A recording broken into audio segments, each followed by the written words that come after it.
Boa noite, caríssimos. Hoje aqui, 28 de setembro, dia da Lei dos Sexagenários, da Lei do Ventre Livre. Vamos comemorar essas datas. Comemorar é lembrar, é não deixar de esquecer. Comemorar é rememorar. Comemorar não é só celebrar e não refletir. Comemorar é celebrar e refletir. Nós vamos aqui refletir sobre personagens, sim, fizeram possível então esses processos legislativos, né, que culminaram em primeiro lugar em 1871, processo 1870, 71 e 72, a Lei do Ventre Livre, dificílimo, tanto na Câmara quanto no Senado, por parte da liderança do Visconde do Rio Branco. Depois, muito retardatariamente, infelizmente, o processo dos sexagenários em 1885, ambos celebrados em 28 de setembro. Justamente por isso, hoje mesmo eu lembrava o nosso caro Itan que no Rio de Janeiro, a Vila Isabel, Vila de Noel, né, tem o Boulevard 28 de setembro, né, não é à toa. É a grande homenagem deles à data de hoje. E por fim, a Lei Áurea em 13 de maio de 1888. Então hoje nós teremos aqui falas sobre uma mulher liderança nesse processo abolicionista em 1887 e 88, que é muito esquecida na história e na historiografia, que é a Baronesa de Loreto, amiga e irmã de Dona Isabel, e é um prazer muito grande para nós, no Instituto Cultural Dona Isabel a Redentora, termos o nosso caríssimo colega, professor Itan, historiador jovem da Bahia, terra dela, terra do marido dela, vindo especialmente para esta comemoração, para esta nossa cerimônia, uma pequena cerimônia, não tão formal, mas uma cerimônia. Ele falará por último, né, pela importância do seu tema. Primeiro falará o professor Dr. José Teodoro Mascarenhas Menck, anfitrião aqui, nesta residência, sobre o proto-abolicionismo de José Bonifácio de Andrade e Silva. Depois eu faço uma pequena fala sobre os 180 anos de André Rebouças, completamente esquecidos, de modo infeliz pela nação brasileira. E, por fim, o professor Itan fala sobre Dona Maria Amanda, Lustosa Paranaguá Dória. Bruno me solicitou que falasse um pouco sobre José Bonifácio de Andrade e Silva. E falar sobre ele é interessante lembrar a data, primeiro pela sua participação na questão do abolicionismo como proto-abolicionista. Ele realmente começou em 1823, ele fez toda uma proposição legislativa para que fosse terminada o tráfico negreiro, quase que imediatamente, uma incorporação de toda aquela população negra à cidadania brasileira. Mas citá-lo também tem um outro aspecto muito interessante, que no ano que vem, em 2019, nós vamos ter o bicentenário da volta dele ao Brasil. Então, nesse caminho para o bicentenário da independência, há vários passos. E um dos passos importantes foi quando ele voltou. Ele voltou em 19, ele voltou aposentado, na verdade, uma coisa interessante, ele já tinha terminado, ele dizia que estava voltando para descansar seus ossos nas terras que eu tinha visto nascer. E todo o protagonismo que ele faz fazer entrar na história é justamente nesse período que ele estava aposentado. Então ele é aposentado, queria descansar, e aí ele se torna o José Bonifácio, o patriarca da independência. Inclusive esse ano, aproveitando esse ano, em janeiro, foi publicada, sancionada uma lei que declara oficialmente o título de patriarca da independência a José Bonifácio de Andrade e Silva. Então foi uma lei desse ano. Até então ele era chamado como tal por aclamação popular. Esse ano houve uma lei de proposição que começou na Câmara dos Deputados. A proposição da Câmara dos Deputados que depois chegou a esse ponto. Bem, José Bonifácio de Andrade e Silva, eu falei que ele nasceu na cidade de Santos, e nasceu em 1763. E ele nasceu num berço muito nobre. Ele era filho do seu Bonifácio José de Andrade Ribeiro de Andrade, e era a segunda maior fortuna da cidade, uma cidade rica, uma cidade de comerciantes, então ele nasceu bem aquelado. Ele é o primeiro, ele foi batizado não como José Bonifácio, mas como José Antônio. Aos 13 anos de idade ele muda seu nome, aparece pelo menos a primeira vez no registro do José Bonifácio, José Antônio some e aparece José Bonifácio, um hábito que era relativamente comum no Brasil, até o século XX. Isso isso ainda acontecia, as pessoas podiam escolher seu pronome. Inclusive, eu acho que vamos voltar a isso. Mas isso é outro 500. Então, ele vai aparecer, ele vai logo conseguir, o pai vai dar uma educação mais esmerada possível. Com 20 anos ele vai para Lisboa, vai se inscrever na Universidade de Coimbra. Na Universidade de Coimbra ele se inscreve na Universidade no curso de Direito, como só ia acontecer, todo mundo estudava o Direito, e simultaneamente ele se inscreve também na Faculdade de Filosofia Natural, que seria o correspondente às ciências, e matemática. Um aluno brilhante, como aluno brilhante ele ganha corpo e ele ganha uma bolsa de estudos para atravessar a Europa estudando, e nesse período, como ele já havia escrito um texto sobre a questão do óleo da baleia, como na filosofia natural, é uma forma de extração e de melhoramento do óleo de baleia. Então ele vai sendo escolhido para estudar mineralogia. Hoje nós diríamos que não tem nada uma coisa com outra, mas na época era considerado tudo ciências naturais, filosofia natural. Então ele vai ser escolhido, vai ganhar essa bolsa, vai com 2 outros colegas passar 10 anos estudando mineralogia. Por que mineralogia? Porque as minas de Minas Gerais estavam se esgotando. Então houve uma preocupação do Estado de voltar, se fosse estudasse de forma mais aprofundados a mineralogia, que era uma ciência nova, estava recente surgida, que fossem colocados portugueses, que consideravam-se portugueses, eles também se consideravam portugueses, para estudar mineralogia, para voltar a produzir a grande riqueza mineral, que na época estava em franca decadência em Minas Gerais. Ele faz 10 anos, ele corre a Europa 10 anos, estuda na Alemanha, estuda na Itália, ele chega na França nas vésperas da Revolução Francesa. Nas vésperas não, já na Revolução, 1790. Então, em 89 já tínhamos tido a queda da Bastilha. E ele presencia, e isso vai marcá-lo de uma forma muito interessante, porque ele vai ser favorável sempre a partir então da ordem. Liberalismo, mas com ordem. E isso você consegue entender sua opção mais tarde como político, sempre essa preocupação dele com a ordem, a evitar que as coisas venham a se degenerar na rebelião popular. Ele vai ter esse excesso de liberdade do povo sem ordem que pode gerar anarquia. Afinal, ele viu o nascimento disso na Revolução Francesa. Então, como um aristocrata, ele sentiu ele participava dos anseios da época do liberalismo, mas ele tinha medo da questão da falta da ordem, da falta da disciplina. O período áureo dele vai ser uma viagem que ele faz à Suécia. Na Suécia ele identifica 4 novos minérios, é uma coisa interessante. Então ele, como geólogo, ele vai fazer análise dos minérios existentes. Ele identifica 12 na Suécia, que não tinham até então sido identificados lá.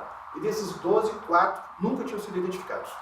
Então ele vai entrar na história da geologia como um cientista de renome. Volta a Portugal, consegue, então ele faz toda uma vida de cientista. Vai ser criada em Coimbra uma cadeira de mineralogia, a primeira cadeira que vai ser feita vai ser por ele vai ser o primeiro catedrático dessa cadeira. Ele vai inaugurar o museu segundo consta até hoje, o Museu de Mineralogia em Coimbra tem o nome dele, leva o nome dele, pela repercussão. E nesse período Portugal é invadido por Napoleão. Então, como cidadão, como patriota, ele vai formar o batalhão, vai ajudar a formar o batalhão de resistência acadêmica contra Napoleão e vai participar da guerra, vai dar tiro, vai ser comandante militar, vai chegar a patente de tenente-coronel. E isso já sendo um senhor que estava se beirando quase aos seus 50 anos, um período que as pessoas morriam muito cedo. Então, depois de passar toda essa trajetória, terminada isso, Napoleão sendo expulso, ele pede sua aposentadoria e volta para o Brasil.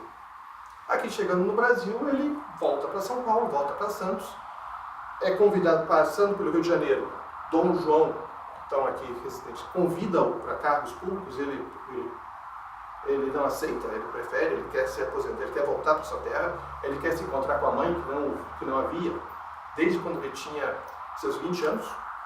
Então, dos 20 anos ele partiu, o pai ficou pelo caminho, A mãe, ele tinha notícias e ele sabia que era uma senhora, então ele quis voltar para Santos e rever, e conhecer os irmãos também, porque já fazia muitos anos que não via os irmãos. Então ele chega, ele fala, vem casado, inclusive, então ele se integra lá, faz uma viagem de inspeção da mineralogia, da geologia da província de São Paulo, quando ocorre a Revolução do Porto. Na Revolução do Porto nós temos que ela chega no Brasil, ela exige a volta de Dom João a Portugal e as convida que as províncias, as capitanias, passem a ter umas juntas governativas. Aí, ele sendo um homem ilustre, um homem reconhecidamente considerado por sábio, ele é chamado a compor. E aí começa a trajetória política dele. Ele, quando aceita, ele participa da eleição da Junta Governativa de São Paulo e, já mostrando esse caráter de conciliador da sua política liberal, ele aceita fazer parte, ou seja, aceita a Revolução, aceita os tempos novos, mas ele convida e ele faz com que o presidente da junta fosse aquele representante de Dom João. O antigo representante de Dom João, ele faz com que seja eleito presidente da junta governativa, o que mostra uma continuidade, e ele aceita ser o vice-presidente. E aí ele começa. E nessa trajetória de conciliação é a primeira capitania que aceita Dom Pedro como regente do país. Enquanto que os ventos novos faziam com que todas as capitanias, todas as juntas governativas de várias capitanias do Brasil se vinculassem diretamente a Lisboa, alijando, diminuindo o poder de Dom Pedro, ele vai fazer o contrário. São Paulo vai aceitar Dom Pedro porque Dom Pedro tinha sido nomeado pelo Dom João. Então, para mostrar essa questão de continuidade e de apaziguar os interesses. Ele faz uma política, no início todos os seus escritos são de manutenção da unidade do Império com Portugal, manter um grande Reino Unido, mas um grande Reino Unido com equiparação.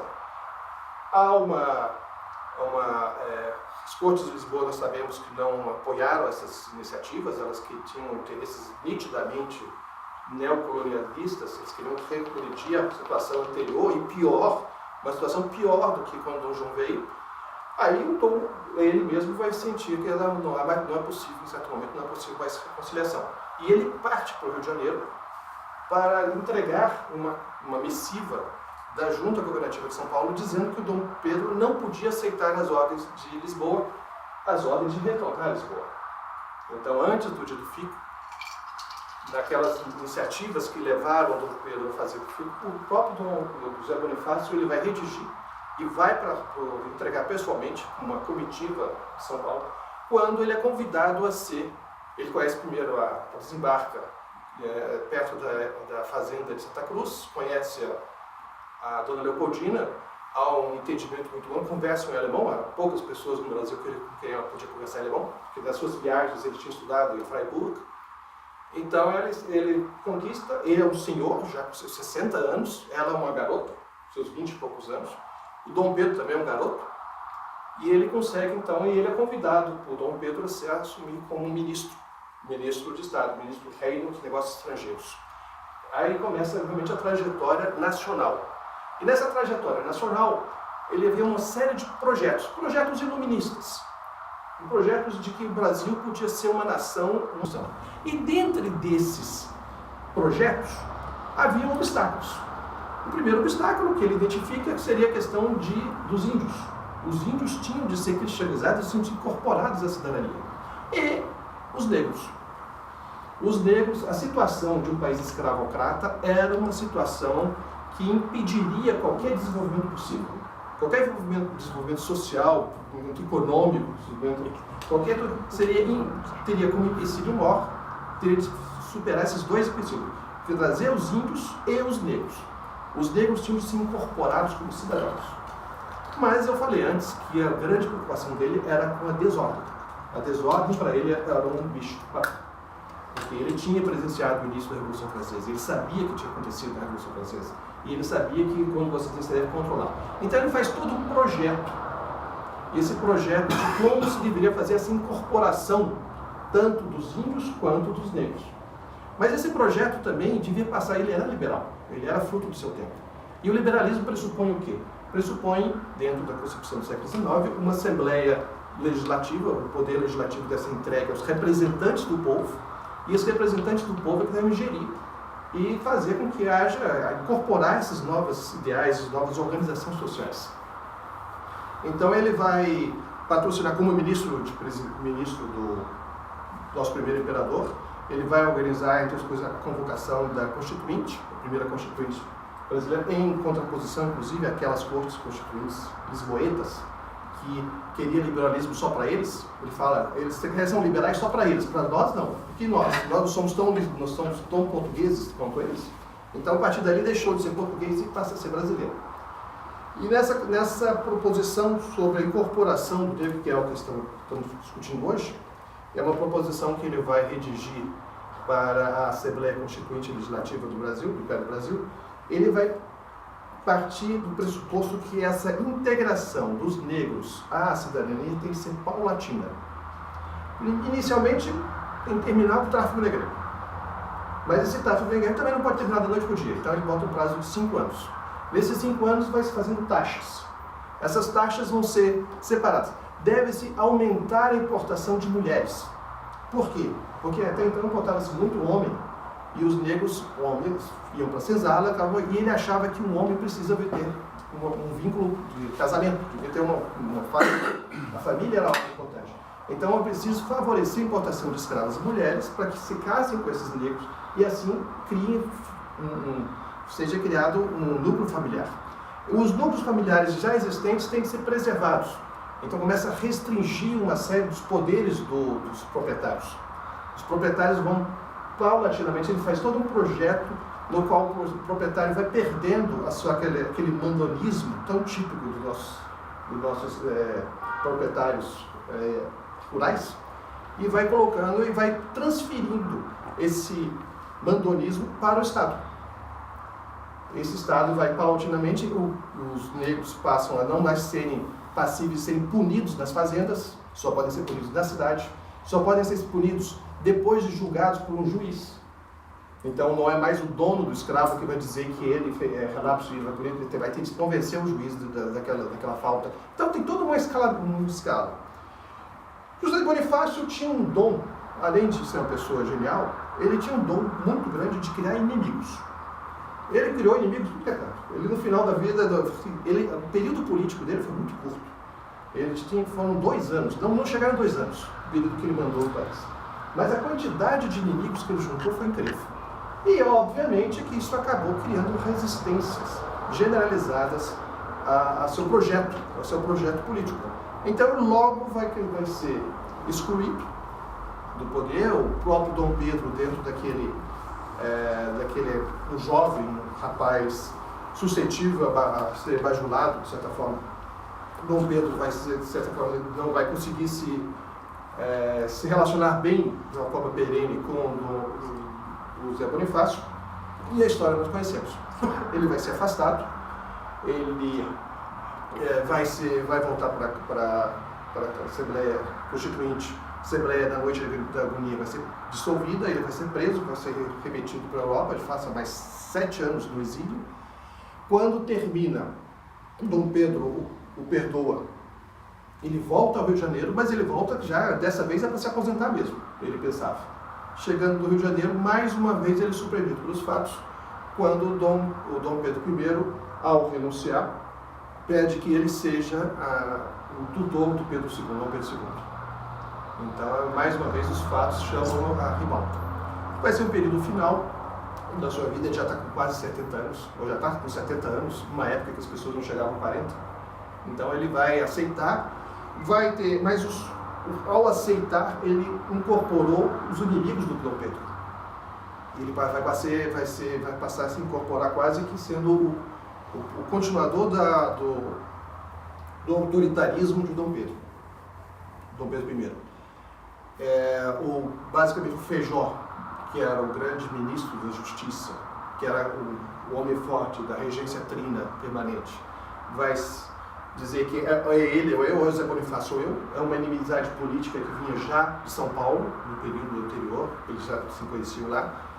o Zé Bonifácio tenta destituí-lo, o Zé Bonifácio ganha, fica como tutor, isso depois de 2 anos de tutor, mas daí o Zé Bonifácio pede a demissão e a regência então demite o Zé Bonifácio. O Zé Bonifácio pensa em função de uma revolta que teve na cidade do Rio de Janeiro.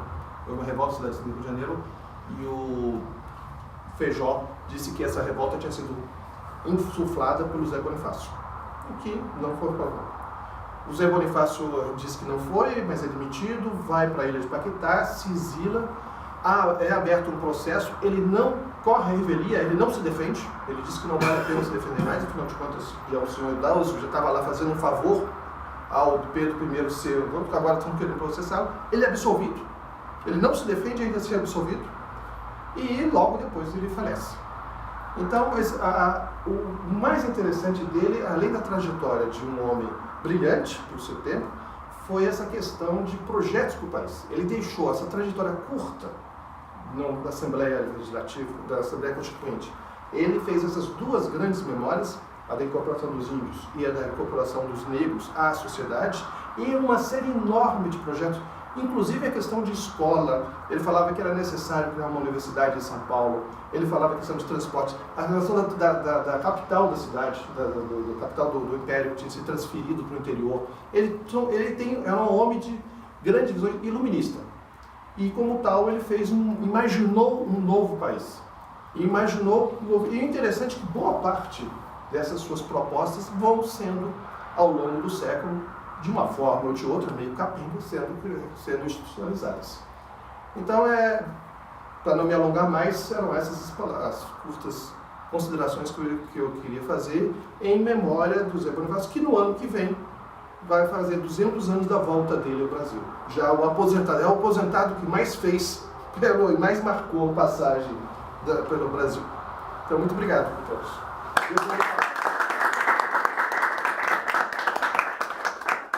Agradecer muito a palestra do Dr. José Teodoro, excelente, sobre o grande fundador, não é, da nossa nacionalidade, que é o conselheiro José Bonifácio de Andrade e Silva. E falar então aqui sobre os 180 anos de André Rebouças, cujo pai também foi um pouco, né, um pai da nacionalidade, foi o conselheiro Antônio Rebouças. Então, contar um pouquinho da trajetória dessa família baiana, mas muito pouco mesmo, né? Quer dizer, eu não sou um grande especialista em André Rebouças, é só de fato para mapear esse nosso país e a desimportância que ele dá aos seus grandes ícones, né? André, até que de últimos anos, sei lá, de 10 anos para cá, tem sido verificado por parte do movimento negro, que valoriza a sua biografia, mas ainda é um ilustre desconhecido para grande parte da população brasileira, assim como é a própria Dona Isabel, né, como a gente fala, é o grande paradoxo. Então, e são elas todas amigas de Dona Isabel, amigas dele também, né, que ao longo da vida ele, enfim, angariou, né, as amizades que foram muitas, mas as traições que também vieram, né, com essas amizades.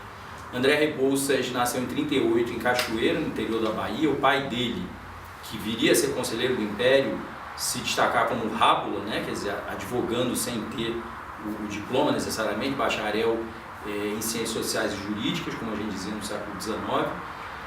Antônio Pereira Rebouças, pai de André, casa-se com uma moça de família comerciante do interior da Bahia, Pinto da Silveira, Dona Carolina Pinto da Silveira, e eles então têm o futuro conselheiro Antônio Rebouças tem uma atuação destacada no processo de independência, porque como a gente sabe, e como o Dr. Teodoro acabou de lembrar, as províncias tinham que aderir aos poucos a esse processo. Não era simples, né, essa ruptura com Portugal. Então, na Bahia, no Maranhão, em Pernambuco, não foi singelo, não é, o processo de adesão.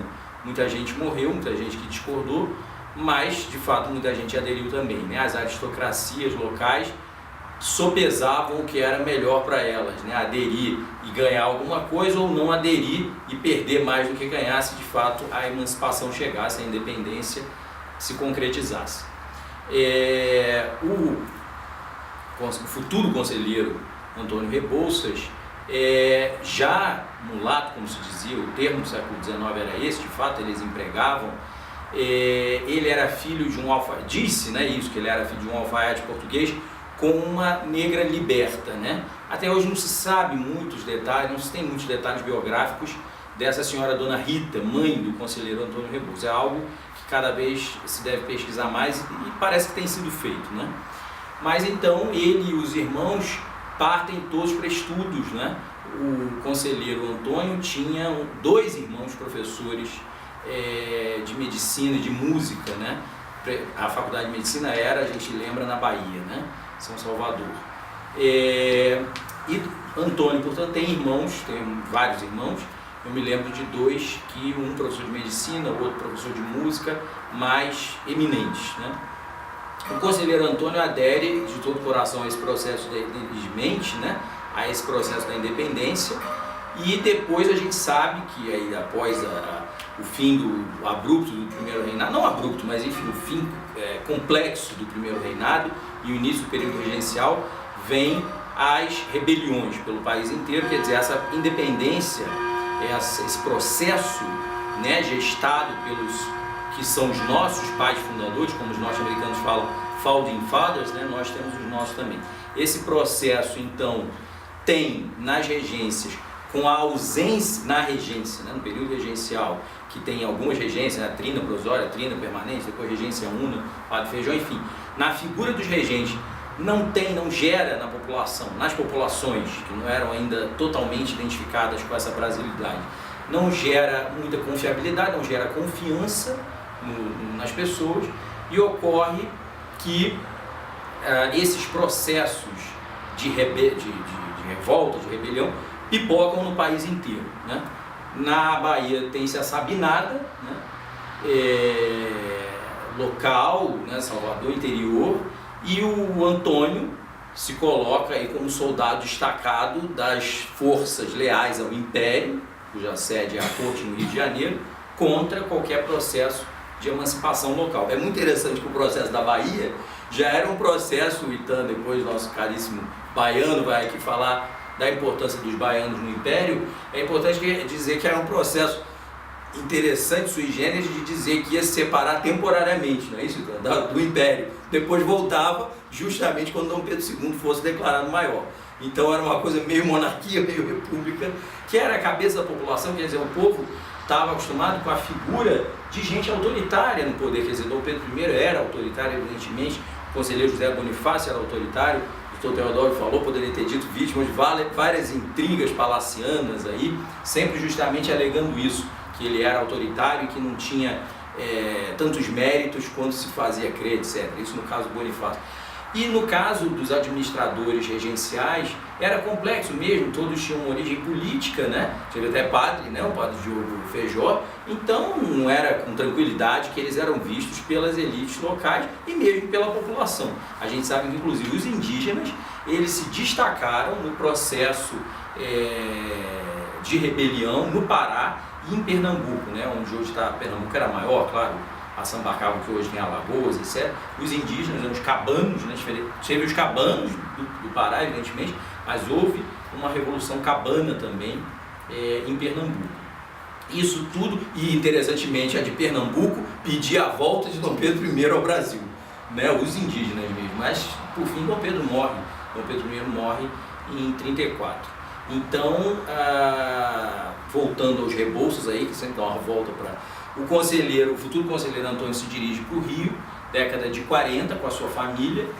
Dona Carolina Pinto Rebouças e o conselheiro Antônio, né? Conselheiro, título do Império que é dado depois a ele, de anos de lutas políticas, não conselheiro de Estado, né? Uma diferença entre conselheiro de Estado e conselheiro do Império.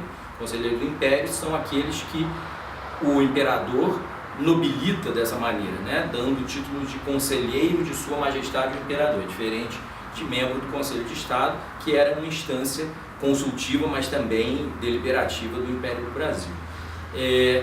O Antônio Pereira Rebouças, então, no Rio de Janeiro, já como uma pessoa que se estabelece bem, deputado constituinte, não é isso, Ricardo? Deputado na Assembleia Geral do Império, ele já bem estabelecido na corte e sempre declarando que ele era fiador dos brasileiros pretos ou mulatos, como se dizia, porque o Império, na visão dele, né, conseguia fazer a ascensão social de pessoas negras que estudassem.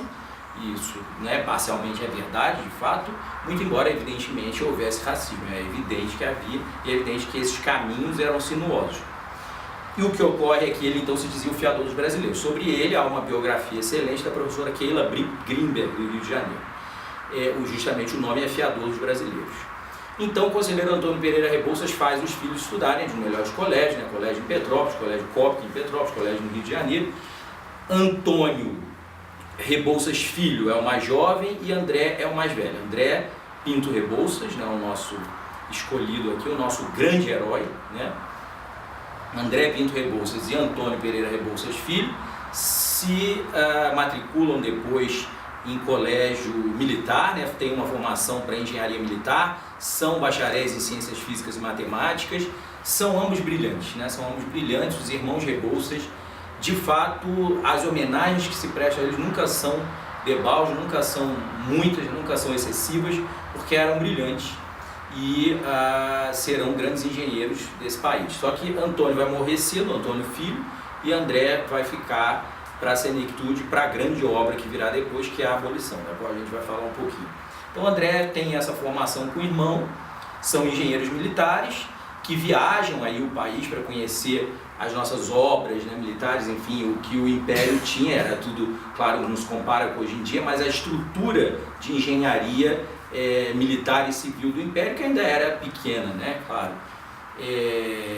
Eles viajam, eles ganham prêmios como os alunos mais destacados, né, na engenharia militar, e viajam para a Europa. Isso era muito comum nos filhos das famílias dirigentes. Eles tinham que conhecer as nações europeias para aplicar o conhecimento então vigente no mundo em que era, né, enfim, um mundo evidentemente eurocêntrico, né, no Brasil. E aí eles voltam e, de fato, aqui André tenta estabelecer, já ainda jovem, como professor de hidráulica na Escola Central. Mas aí há um predileto lá dos professores e ele apresenta ao imperador. Ele vai logo em audiência a Dom Pedro II e pede para ser designado para o fronte, de fato. E vai, né?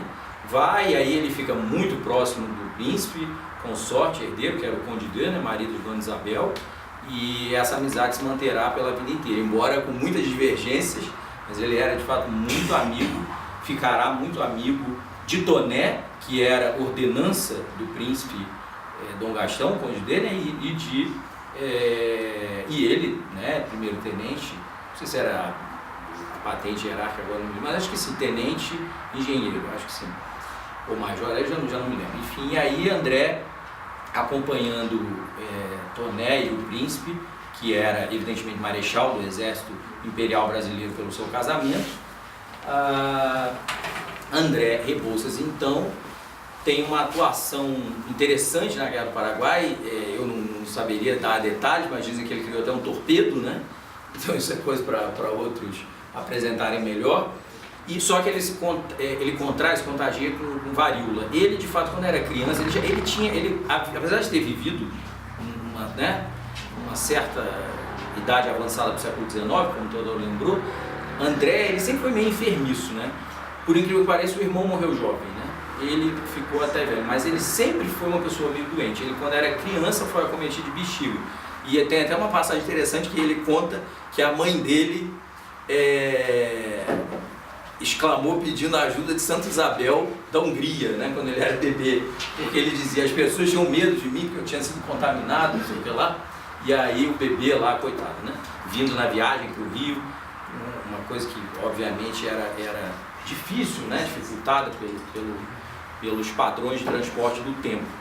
Então, ele depois da Guerra do Paraguai volta para o Rio, e claro, aí fica à disposição, né, do exército, etc., mas sempre com a mente inquieta, uma mente genial, que era a mente de André Rebouças, sempre querendo fazer mais pelo país, mais pelo Rio de Janeiro, descobre meios de solucionar problemas eternos de abastecimento de água na corte, E Dom Pedro II sempre, né, lá os quindins de Dom Pedro II, né, André Rebouças, aquele filho de família dirigente e família negra, né, família mulata, como eles diziam.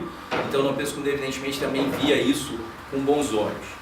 No retorno da guerra, ele é quem faz isso, que é impressionante como a mente dele já planejava a abolição, como que ele pensava nisso, embora com as sinuosidades do tempo, embora a família dele, como toda a família rica, tivesse escravos em casa, enfim, ele planeja o retorno heróico do príncipe consorte, que, como a gente sabe, no fim da Guerra do Paraguai, ocupa o comando em chefe das tropas brasileiras, no lugar do Duque de Caxias, que tinha renunciado e já não aguentava mais nada daquilo, a carnificina do Paraguai, que evidentemente não era culpa do Brasil, né? Mas que o Brasil teve que investir uma guerra terrível, que foi a Guerra do Paraguai para o Brasil. E aí é ele quem organiza aquela apoteose para o príncipe consorte já se legitimar, não é, como marido de Dona Isabel e futuro imperador consorte, herói da Guerra do Paraguai. É ele, em grande medida, é André Rebouças, que faz isso. E não à toa ele registra nos diários pessoais que foi um delírio triunfante o retorno. Claro que tinha o dedo dele em tudo isso. Bom, ele então depois fica nesses anos 1870 fazendo viagens não só para a Europa como pelo Brasil, conhecendo a nossa desestrutura, né? Não tinha, enfim, era precário, e sempre planejando isso que a gente chama de engenharia da nação brasileira. Ele é o grande engenheiro da nação brasileira, essa nação que eles tentaram construir a todo custo, incluindo os escravizados como cidadãos, fazendo deles, fazendo com que eles deixassem de ser escravizados para ser cidadãos.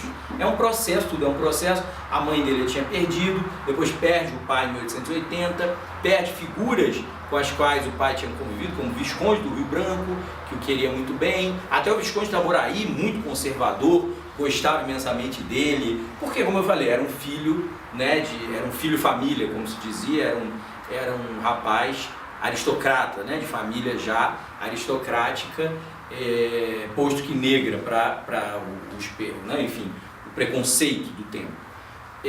André Rebouças, então, a grande década da sua vida, como também será a grande década da vida dos abolicionistas todos, Joaquim Nabuco, ele, né, José do Patrocínio, é a década de 1880. E ele, de fato, nessa década, tendo perdido o irmão, tendo perdido a mãe, tendo perdido o pai e não tendo construído família, né, ele não casou, não teve filhos, nada disso, ele devota toda a sua vida, toda a sua energia, tudo, inclusive toda a sua renda, todo o seu dinheiro, que ele tinha conseguido bastante, ele era bastante rico nesse sentido naquele tempo, com as suas obras, com os seus projetos, ele devota tudo isso ao Brasil, à abolição da escravidão no Brasil. É André Rebouças o grande chefe do abolicionismo no Brasil.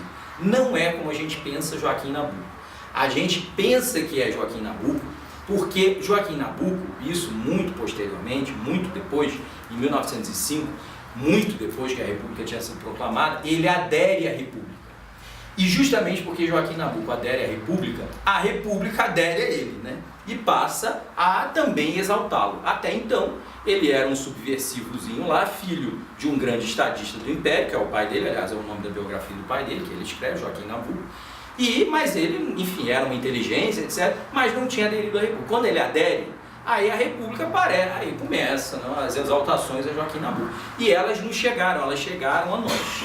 As exaltações a André Rebouças não existiram jamais por parte da República, porque, não só porque ele nunca tinha aderido, tinha morrido no exílio, não tinha aderido a essa República e tinha denunciado essa República de 89 como algo nefasto e nefando para o Brasil. Não foi só isso.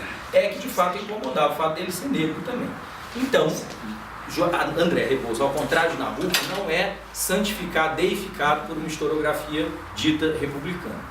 Com isso a gente entende o porquê de ele não ser tido pelo que o próprio Nabuco diz que ele é. Nabuco diz o grande líder por detrás de tudo, a grande eminência, quer dizer, a pessoa que de fato administrava, articulava, tudo fazia na sociedade contra a escravidão, que eles fundaram, né, década de 1880, mas também a confederação abolicionista, né, que é de fato a entidade que vai congregar todas as outras, todas essas instituições tinham não só o dedo como o dinheiro de André Rebouças. Era ele que de fato gestava tudo isso. Hoje em dia tem esse termo gestor, né? Então o gestor do movimento abolicionista era André Rebouças. Isso reconhecido por Nabuco em minha formação. Dito isso, então a gente explica essa passagem dele, que aí, bom, ele consegue se tornar professor da Escola Politécnica. No futuro, inclusive, ele vai ser justamente uma espécie de mapeamento, radiografia desses jovens portentosos que governariam o Brasil na transição do século XIX para o XX. E aí ela já enfoca Rebouças, Nabuco e o Toné, que era um contraponto a eles dois. Eles três tinham uma amizade impressionante, né? No século XIX a gente falava amitié amoureuse, né? Os três de fato se amavam muito, né? Se admiravam insanamente, e Rebouças com o traço, né, de ser negro, né? E Nabuco e Toné já de família, Toné de uma família franco-brasileira, mas uma família francesa, né? Enfim, Nabuco já de famílias bem brasileiras, né? Misturado também, mas branco evidentemente, né? Para os padrões da época, o seu porte, né? Nabuco alto, bonito, né? Enfim, muito, muito querido por todo mundo, muito galanteador, e já Rebouças todo acanhado, todo fechado, mas mesmo assim se deslanchando na campanha abolicionista. E a campanha, de fato, é algo impressionante no Brasil. O livro da professora Ângela Alonso, Flores, Votos e Balas, revifica essa campanha, um livro excelente, muito recomendável a todos. Nós, Instituto Ana Isabel, lançamos esse livro aqui em Brasília. Esse livro mostra bem o que foi essa campanha, misturando teatro, misturando música. Tá aí o Wander, hoje a gente vai cantar modinhas e vai, né, enfim, nós ouviremos Chiquinha Gonzaga, uma líder abolicionista mulher também. O movimento abolicionista contemplou mulheres lideranças abolicionistas que infelizmente não são conhecidas enquanto tais hoje em dia. Rebouças então age na centralidade, no core, né, desse movimento. É ele de fato o grande gestor e o grande financiador, né? É a pessoa que perde toda a sua fortuna para a abolição. Ele então, em 1887, 1888, sempre primando pela reverência à família imperial, coisa que Nabuco parcialmente abdica. O pai de Nabuco tinha sido um conselheiro de Estado, um senador liberal importantíssimo, chefe do Partido Liberal, que entendia, né, tinha uma mágoa na família Nabuco, de entender que Dom Pedro II poderia ter forçado o pai como primeiro-ministro em um dado momento, o senador, e não forçou. Então havia essa mágoa na família. Nabuco, de fato, não sabe gerir isso muito bem, e na década de 80 afronta muito a coroa nos jornais, dizendo que a coroa era responsável pela manutenção da escravidão. Ele tem textos muito candentes, muito, né, contumazes contra Dom Pedro II nesse sentido. Depois, no futuro, ele vai, né, enfim, rever tudo isso, vai escrever Os Estadistas do Império, vai escrever Minha Formação, vai dizer que a dinastia sempre colaborou com o abolicionismo, que é verdade. Ele mesmo funde a expressão, ele inventa a expressão abolicionismo dinástico e lembra do exemplo já desde Dom Pedro I, coisa que um outro amigo deles, Barão de Loreto, que então vai falar aqui também acreditava e também defendia, né, o abolicionismo dinástico. Então eles guiam esse movimento. O José do Patrocínio é a ala mais radical, a ala republicanista, e hoje a gente diria, bom, para o tempo já existia esse tipo de palavra, socialista, comunista. Os abolicionistas, muito embora não fossem nada disso, André Rebouças não era nada de socialista, não era nada disso, né, desse tipo de coisa, de esquerdista. Ele queria uma sociedade em que os pequenos agricultores fizessem o nosso país, né? Não houvesse esses latifúndios improdutivos, horríveis, que os donos não sabiam nem o tamanho da terra, não visitavam. Ele lutava contra isso, ele lutava a favor da pequena propriedade rural, ele lutava a favor, evidentemente, de que os antigos escravizados fossem tornados cidadãos por intermédio da agricultura, mas ele não tinha nada de socialista. Ele era bem liberal, achava que a sociedade tinha que ela mesma, não é, mais se gerir do que o Estado gerir. Agora, evidentemente, ele, como todos eles, tinha que viver de cargos públicos, né, de funções públicas, porque o Brasil ainda estava muito primitivo em todo esse aspecto industrial, né? Eles trabalham, todos eles, pela isso que a gente chama hoje em dia, não se sabe, né? A gente fala o termo redenção e chama a Dona Isabel de redentora. Eles compreendiam no léxico abolicionista, como a gente fala no livro que atualmente, né, nós estamos acabando, a professora Fátima Argon, de Petrópolis, chefe do Arquivo Histórico do Museu Imperial, e eu, nesse livro que é a autobiografia de Dona Isabel, que a gente vai realçar, né, essa autobiografia que é muito pouco conhecida, isso que a gente chama de redenção do Brasil, que eles chamavam de redenção do Brasil, era compreendido como cidadanização, né, dos negros, dos indígenas, né? Eles falavam, tinha um termo que era catequese e civilização dos indígenas, dos povos indígenas. Eles aplicavam a mesmíssima coisa para os africanos ou seus descendentes, já filhos, netos, bisnetos, que vieram para o Brasil escravizados e que não tinham acesso, eram absolutamente analfabetos e iletrados, né?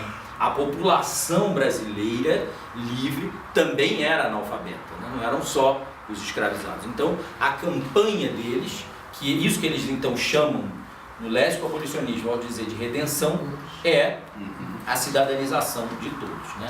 E no futuro, a equiparação verdadeira entre todos, negros, brancos, mulatos, etc. Rebouças, inclusive, era um imigrantista, é bom que você entenda isso. Ele era a favor da imigração, assim como José Bonifácio de Andrade e Silva, quem todos eles veneravam, claro, também era a favor de imigração e de mestiçagem. Rebouças era a favor disso, e Toné, eles eram tão a favor que eles ele, contudo, se conscientiza da sua negritude nos Estados Unidos. Porque ao contrário do Brasil, onde em qualquer lugar que ele chegasse, as portas se abriam por ele ser filho de conselheiro do Império, quando ele vai para os Estados Unidos, conhecer, estudar, etc., dizem para ele, quando ele entra no hotel, quando ele chega numa estalagem, dizem, olha, o senhor não pode se hospedar aqui não. Aqui não é lugar para o senhor não. Colored people, não, it's not here e tal. E aí é que ele toma consciência de que ele é negro, né, como diz Angela. Ele vê que ele não pode, em outros países oficialmente racistas, que ele não tinha um tratamento, não interessava que ele fosse rico. Ele não podia se hospedar em um hotel melhor. Ele foi impedido de entrar numa ópera, né, nos Estados Unidos. Então, isso não acontecia no Brasil, evidentemente, por ele dizer quem ele era, e não acontecia de fato, porque de fato no Brasil a questão maior era a cor da pele, evidentemente, mas as tonalidades tinham muito a ver, as hierarquizações tinham muito a ver com a posição na sociedade, né? Então era impossível o filho de um conselheiro, de estar conselheiro de império, senador, qualquer um, ser impedido de entrar em qualquer ambiente. E lá era impedido e ele foi impedido.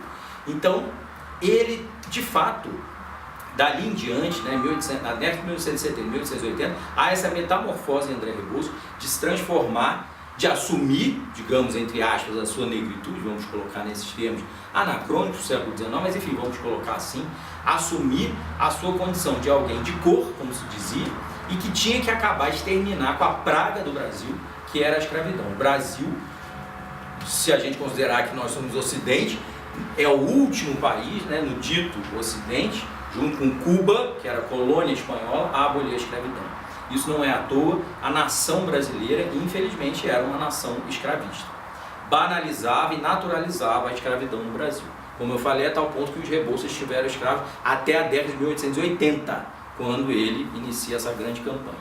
Então, e ele, portanto, anota, quando ele alforriou os últimos escravizados, como parte de um processo de maturação interna de que ele não podia ser líder abolicionista e ter escravizado em casa, né?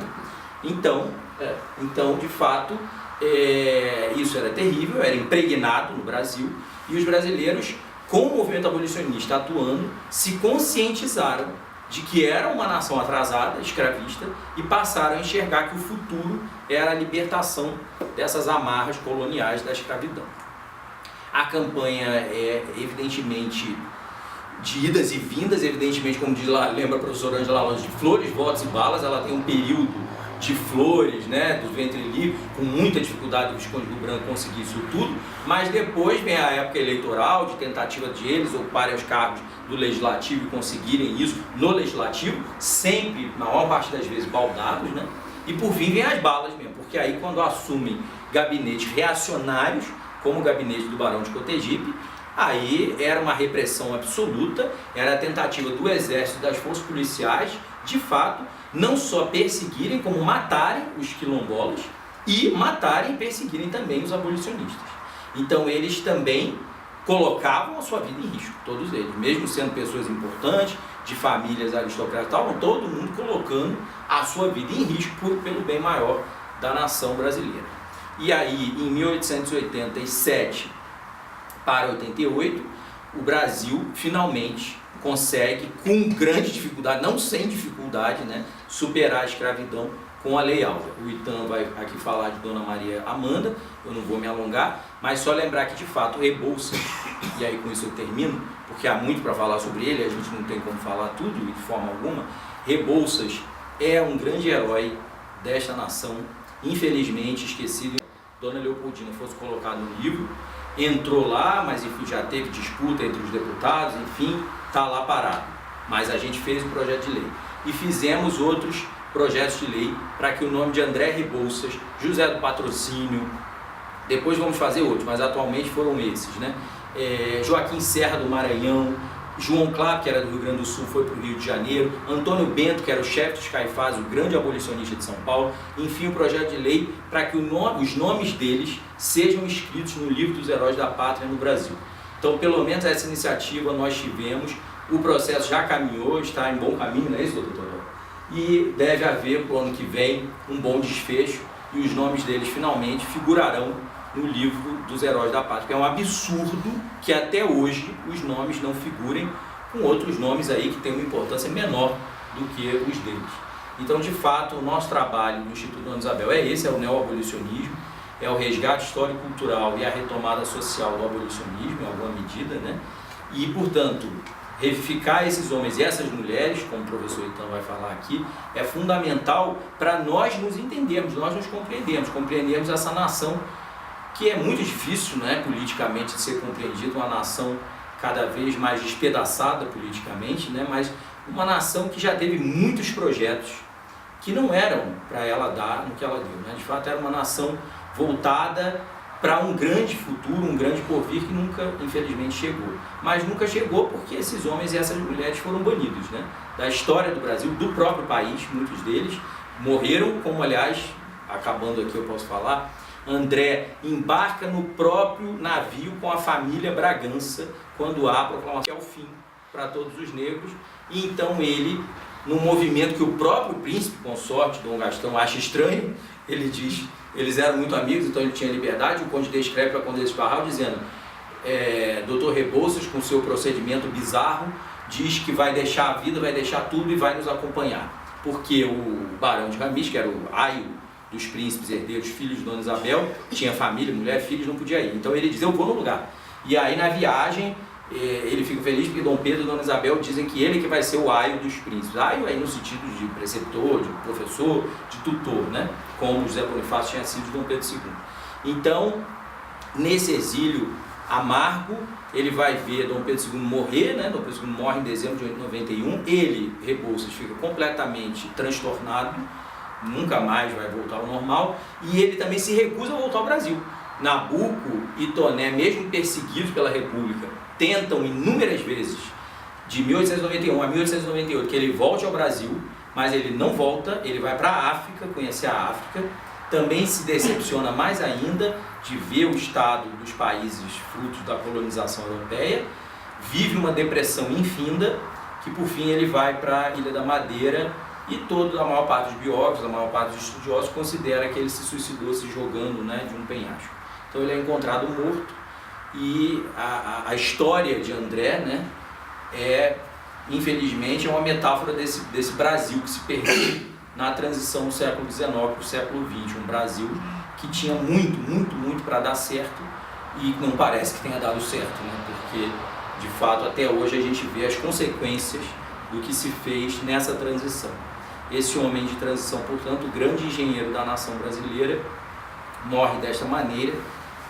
Os seus restos mortais voltam para o Brasil, estão lá, né, no cemitério São João Batista, no Rio de Janeiro, mas o seu fim é trágico, como foi trágica, segundo ele dizia, e é verdade, a história dos negros no Brasil no pós-abolição, né, que é a grande pergunta que fica, o grande enigma para as pessoas. Por que no pós-abolição os negros não tiveram cidadania? Sim, é preciso entender os projetos dos abolicionistas, que foram todos develados. E eu trago para vocês aqui a proposta de olhar para trás e ver uma outra movimentação de mulheres que não é essa que a gente vê hoje, mas que essa movimentação que a gente vê hoje deve muito a essas manifestações que eram feitas na intimidade, na privacidade, em séculos anteriores. Existe um filme chamado The Other Boleyn Girl, que fala sobre as mulheres de Henrique VIII. E tem uma parte do filme que é significativa, quando a sogra de Henrique VIII está com a filha, e aí ela fala assim: você tem que aprender a saber como as mulheres governam. As mulheres deixam os homens achar que eles mandam, quando na verdade quem mandam somos nós. Eu não quero dizer com isso que atrás de um grande homem existe uma grande mulher, mas eu acredito que do lado de um grande homem sempre existe uma grande mulher que faz parte das movimentações sociais desses homens, e aqui homens estadistas, né, políticos. A Maria Amanda Lustosa da Cunha Paranaguá, e depois adotou o sobrenome Dória, por casamento, é um exemplo dessas mulheres. E aí eu começo a contar a história dela através de dois homens. Pode ser um contrassenso, mas de acordo com as fontes historiográficas que eu pude ter acesso, fazem sentido abordá-los aqui. Primeiro é o Joaquim Pinheiro de Vasconcelos, que seria o avô da Amanda. E aqui eu vou pedir licença a vocês para chamá-la de Amandinha, que era assim como ela era chamada carinhosamente pelos membros da família imperial e por todos os que a circundavam na intimidade, né? O Joaquim Pinheiro de Vasconcelos, ele era baiano, de uma pequena ilha chamada Ilha de Santo Antônio, no Recôncavo Baiano, fica próximo de Salvador. De uma família que experimentou uma ascensão social a partir da independência do Haiti. Porque a partir da independência do Haiti, o Haiti era um grande ponto comercial de açúcar. E com a independência do Haiti, o Haiti sai do mercado internacional de açúcar e o Recôncavo Baiano passa a ser o grande produtor mundial de açúcar. E aí a família do Joaquim Pinheiro de Vasconcelos vai ser beneficiada com isso. Há um sopro de prosperidade sobre as famílias baianas nesse período, do final do 18 e início do 19. Acontece que o Joaquim vai estudar em Coimbra, vai estudar Direito.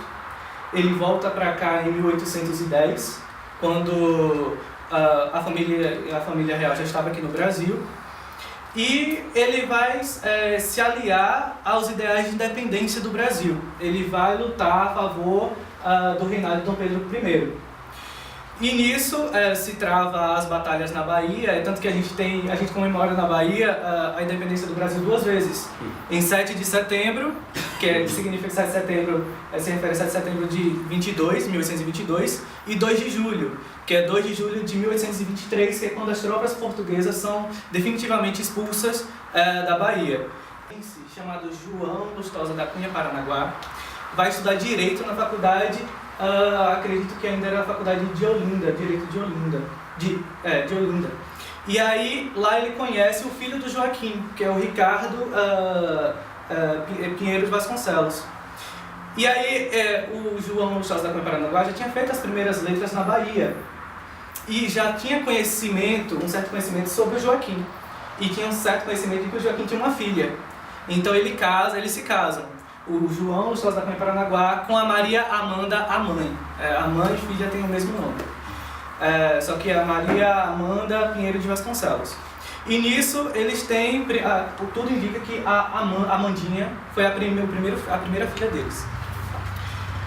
Toda pesquisa ela tem uma trajetória. A minha trajetória ela começou por fotografias. E eu acho que seria interessante trazer algumas delas para ilustrar. Aqui nessa fotografia, datada da década de 80 do século XIX, aqui a gente tem a Maria José Velho de Avelar, a princesa Dona Isabel, ao centro, e aqui a gente tem a Amandinha. Vou circular as fotografias. Aqui a gente tem um comparativo.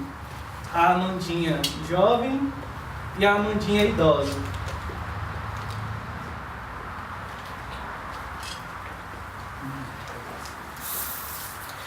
E aqui essa é uma das últimas fotos do exílio da família imperial. aqui tem o Dom Pedro II, aqui tem a Princesa Isabel, aqui a gente tem a Amandinha com a cabeça recostada na Princesa Isabel. Eu vou passar essas fotografias. A Princesa Isabel tinha cerca de 16 anos, a Amandinha cerca de 14, não sei, 12, alguma coisa assim. Foi no início da década de 60.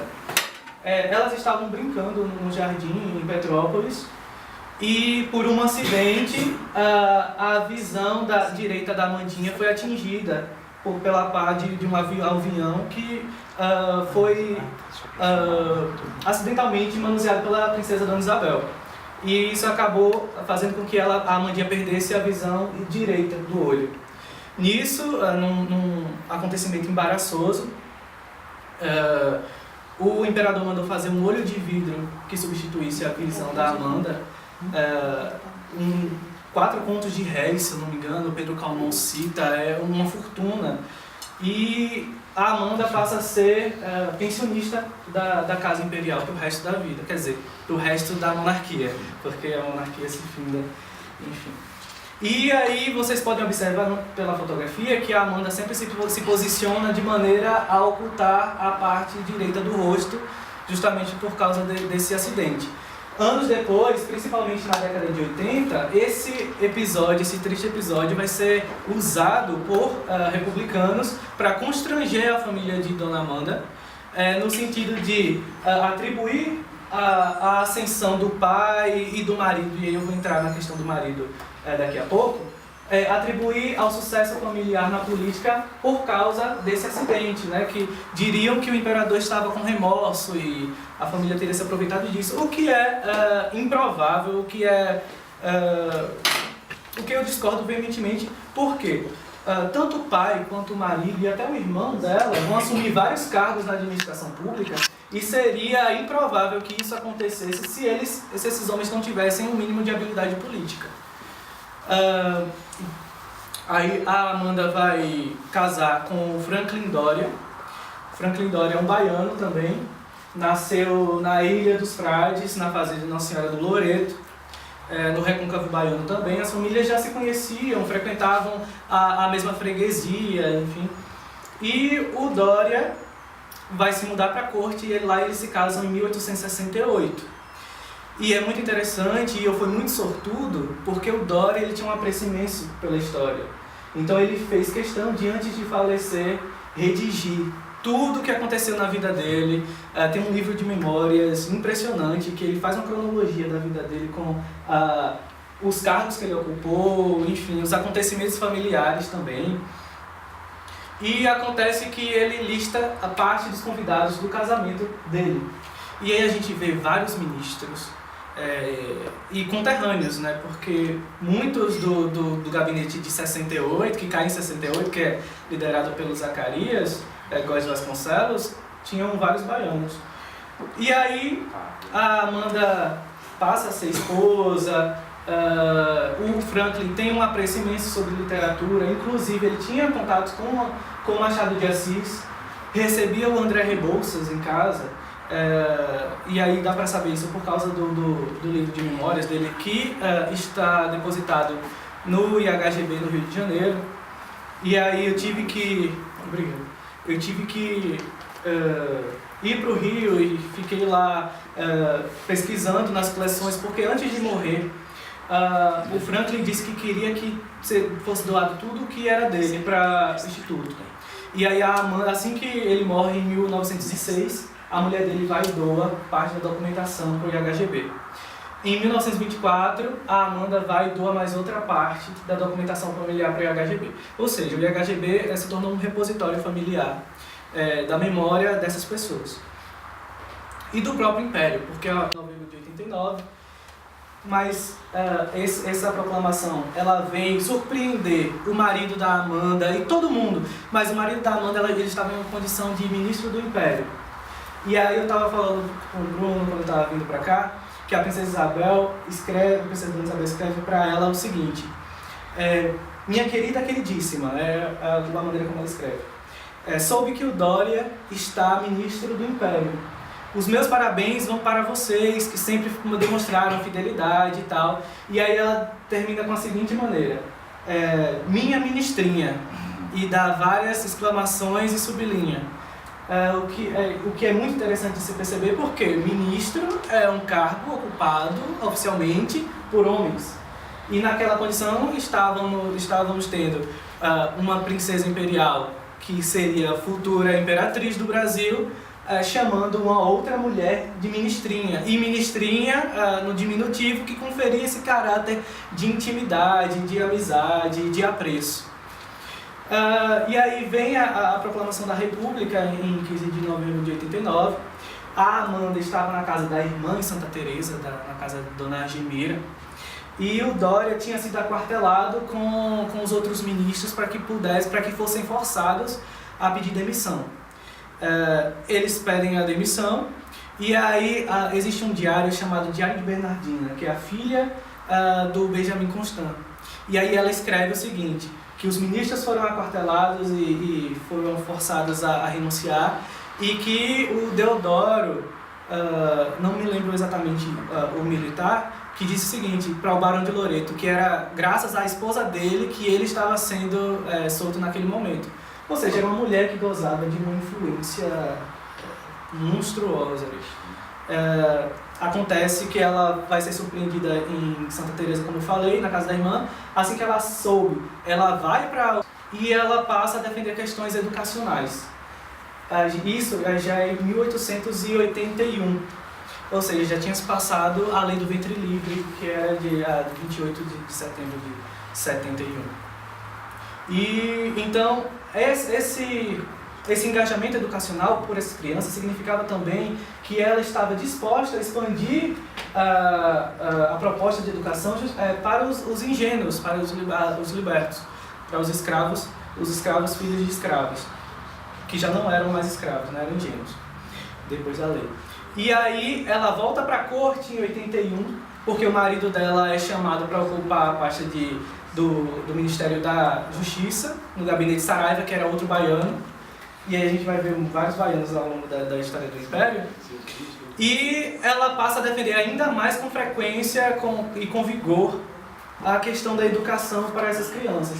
Ela vai fazer parte da associação educacionais para museus, e ela vai ser conhecida como Mãe dos Analfabetos. Vai ter uma rusga, por exemplo, entre o marido dela, o Franklin Doria, que eu esqueci de dizer, ele é o ascendente do João Doria, prefeito de São Paulo atualmente, ascendente indireto. Colateral, é indireto. E o Franklin Doria também tem um apreço imenso pela educação. E vai ter uma rusga entre ele e Rui Barbosa, porque Rui Barbosa dizia que ele que tinha um projeto educacional para o Império e tal, e que o Franklin veio depois. Mas com isso eu quero dizer que esse casal era um casal engajado na causa abolicionista. Existe uma foto que foi recentemente identificada como tendo a presença do Machado de Assis, e eu estava falando até para o Bruno que eu fui para Petrópolis pesquisar as cartas e tal, e aí eu lembrei, será que essa mulher está lá no meio dessa fotografia? Tinha um monte de gente, e ela está lá, tem a cabecinha dela, e essa foto foi depois, em 1888. Ela liberta os escravos que ela tinha com o marido desde a década de 60 até o início da década de 80. Isso é importante se dizer. E o marido que assina, e o marido faz questão de dizer: eu e minha mulher libertamos por livre e espontânea vontade tais escravos. E aí ele lista os escravos que eles tinham. E a Amanda, ela era uma amiga, como o Bruno falou, uma amiga irmã da princesa Dona Isabel.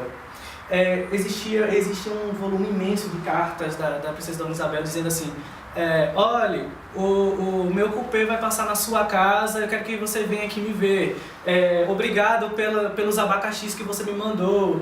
E todas essas cartas se finalizavam da seguinte forma: minha muito, muito, muito amiga do coração, sua muito, muito amiga do coração. E esse muito se repetia muitas vezes. Então era um sinal de intimidade dessas mulheres, né? A Amanda, ela era a afilhada da Condessa de Barral. A Condessa de Barral, ela é uma figura emblemática do Império, pelo posto, pela influência que ela conseguiu. E aí é interessante porque a Condessa de Barral vai ser a aia das princesas, né? A princesa Dona Isabel vai ser devotada amiga da Condessa de Barral pro resto da vida. E tem uma carta, quando a Amanda está em Recife, a Condessa de a Teresa Cristina, a imperatriz, Dona Teresa Cristina, vai na casa do Joaquim de Vasconcelos. Joaquim de Vasconcelos estava cego já. E aí a imperatriz vai ler a carta da Amandinha para ele, para o avô. E aí o João Paranaguá escreve para a Amandinha dizendo o seguinte: a imperatriz Dona Cristina esteve aqui em casa, leu sua carta para o seu avô e disse que a sua letra é muito similar à da Condessa de Barral. E não era só a letra. Essas mulheres, a Condessa de Barral e a Amandinha, se comunicavam com muita frequência. E as duas se metiam em política. Existe uma carta fantástica da Condessa de Barral que ela escreve indignada porque os conservadores conseguiram fazer uma manobra política e impediram o Dória, o marido de Amanda, de poder assumir a província do Piauí. E aí, a presidência da província do Piauí. E aí a Condessa de Barral diz o seguinte: é lamentável essas articulações que conspiram contra o Dória. Seu pai ficaria bem feliz com tendo o genro como presidente da província do Piauí. É necessário que se punam essas manobras com dinheiro e que esse dinheiro seja revertido para a libertação dos escravos. Encontrar uma história de homens e de grandes homens e vai esquecer das grandes mulheres. A Amandinha, ela vai ser nomeada dama de palácio, o que a gente entenderia hoje como dama de companhia da princesa Isabel, Dona Isabel, em 86, e juntamente com a Maria José Velha de Avelar, que é chamada Mariquinhas. Isso conferia a elas apenas um status formalizado daquilo que elas já usufruíam há muito tempo, e então elas se engajam ainda mais na abolição. Existe na Câmara do Rio de Janeiro, do lado direito de quem entra, uma tela enorme, pintada em 85, retratando a libertação de escravizados, e existe uma mulher vestida de azul com um leque na mão.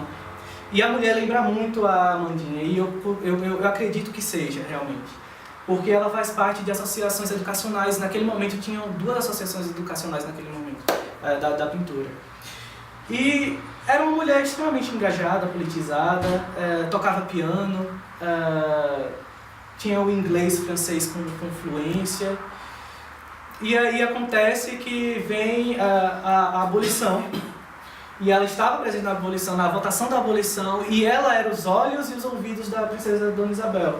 Ela foi para as sessões e escreveu cartas relatando tudo que tinha acontecido, quem falou o quê. E ela vibra, é interessante porque a gente lê a carta e a gente sente a vibração dela a favor da abolição.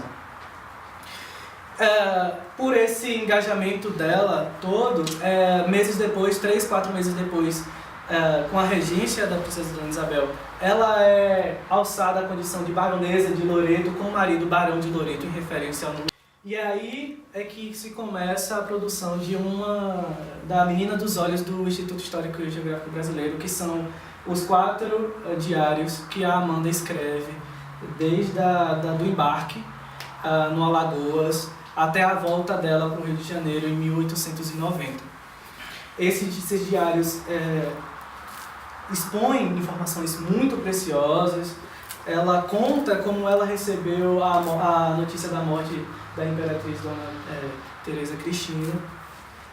E ela volta para o Brasil, ela descreve emocionada como foi a despedida com a princesa Dona Isabel, por temer não vê-la mais, a distância, enfim, o terceiro reinado que não foi, né? O terceiro reinado que foi abortado abruptamente. E aí ela volta em 1890 com o marido, e ela diz numa entrevista posteriormente em 1925, ela diz assim: não éramos ricos. E aí eles voltaram, ela e o Dória. E o Dória passa a advogar para sustentar a família. O Dória morre em 1906. A baronesa de Loreto, ela faz da sua casa um lugar de memória. ela conserva inúmeros objetos, ela faz questão de manter a casa dela de uma maneira que, se pudesse reviver nas condições possíveis aquele passado que ela tinha um maior apreço, que a ligava com pessoas tão próximas como a família imperial. A casa dela vai ser frequentada por jornalistas que procuravam saber da intimidade da família imperial, enfim. E posteriormente, num ano posterior ao seu falecimento, a sua irmã doou uma outra parte de postais, enfim, documentos para o Museu Histórico Nacional. O seu sobrinho, depois, entre a década de 40 e 70, doou outra parte da documentação familiar para o Museu Imperial de Petrópolis. E eu gostaria muito de agradecer esse convite, de trazer para vocês um pouco dessa mulher que foi esquecida, que foi deixada de lado e que tem muita história para contar. O acervo dela é riquíssimo, está disponível. Quem se interessar no IHGB, no Museu Histórico Nacional, no Museu Imperial de Petrópolis. E essa mulher, além dela contar a história da própria vida, ela conta a história do Brasil, e do Brasil Império, sobretudo. É isso.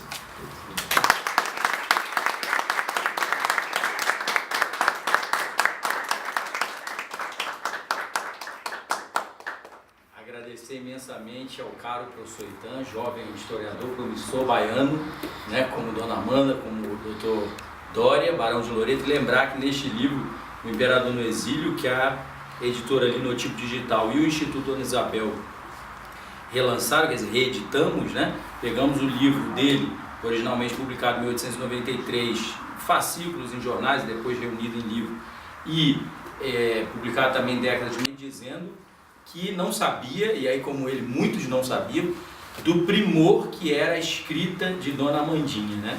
Ele fala aqui, só que eu não consegui achar a página, infelizmente, ele diz do primor que era não só a letra, que era muito bonita, enfim, claro, mas o primor que era esse dom, né, da escrita de Dona Amandinha, que não foi conhecido no tempo em que ela viveu. Como o professor Itan lembrou, ela é uma renegada da história, como tantos desses aqui do movimento abolicionista, e que eram isabelistas, né? Isabelistas intemerados, que foram todos banidos da história do Brasil. Então, neste livro, ele faz o relato dele como banido, porque as pessoas não sabem, mas na hora da proclamação dita proclamação da República, foram banidos não só os Braganças, mas foi banido muita gente. Entre eles foi banida a família inteira do Visconde de Ouro Preto, né? O Visconde de Ouro Preto, os filhos dele, o irmão do Visconde de Ouro Preto, que era o presidente da província do Rio de Janeiro, e o Afonso Celso de Assis Figueiredo Júnior, que é o filho mais velho do Visconde. Então faz a narrativa do exílio, depois reúne nesse livro O Imperador no Exílio, onde ele conta a morte de Dona Teresa Cristina, por exemplo, tudo que eles passaram em Portugal e depois na França. E aí aqui ele diz que, né, me foi dado ver, tive a honra de ver os escritos da excelentíssima senhora Baronesa de Loreto, que são esses diários aqui da referência, que ficaram completamente abandonados e largados no IHGB. Eu sei disso como historiador, como pesquisador, e conseguiu achá-los já sem a identificação. Então esses diários nunca foram publicados na íntegra, serão agora pelo IHGB, mas lá abandonados com tanta coisa que existe neste nosso, né, malfadado país em que a memória e a história não tem valor nenhum, né? Então, Dona Amandinha é uma preciosidade, né? Quando eu soube do trabalho do Itan pela Fátima Armon de Petrópolis e outros conhecidos, eu fiquei felicíssimo, porque ela e Dona Mariquinha foram duas mulheres líderes, né, a seu modo, no movimento abolicionista, que entravam na Câmara com voz de mando. Tem um registro de uma filha do Barão de Cotegipe, que obviamente era contra a abolição, e aí ela diz assim, aí veio a Amandinha Dória e já vem logo dizendo, eu venho da parte da princesa, me deixa passar, me deixa passar. Então elas já falavam com essa voz de mando para entrar num ambiente que era totalmente masculino, em que elas não podiam entrar de jeito nenhum. Mas elas entravam assim mesmo e evidentemente se arrogavam a autoridade de damas de Dona Isabel, né? Então evidentemente elas representam, como André representa a metáfora dos negros que se perderam, foram perdidos, né? Elas representam essa aurora, né, das mulheres num terceiro reinado, que seria evidentemente feminino e abolicionista pela sua titular, que era a Dona Isabel. Nada disso aconteceu e elas são, portanto, figuras que têm de ser rememoradas, têm de ser conhecidas e reconhecidas, e é o nosso papel.